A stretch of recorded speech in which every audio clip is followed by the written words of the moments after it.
guys! Today we're going to be learning 3-beat riffs. Here we go! Tap dance today.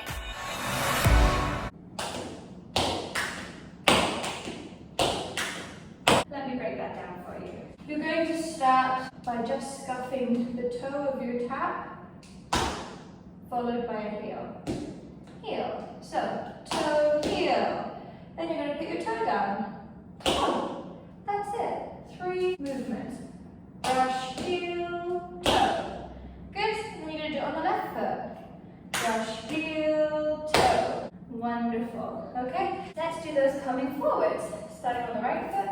6, 7, 8. That's 1, 2, and 3, 4, and 5, 6, and 7, 8. 1, 2, 3, 4, 5, 6, and 7, 8. Good. These are called 3-beat riffs because they have 3 beats. That's as simple an explanation as I can give you. They go up in number. There's 4-beat riffs, 5-beat riffs, 6-beat riffs, 7-beat riffs. We'll get into those in future lessons.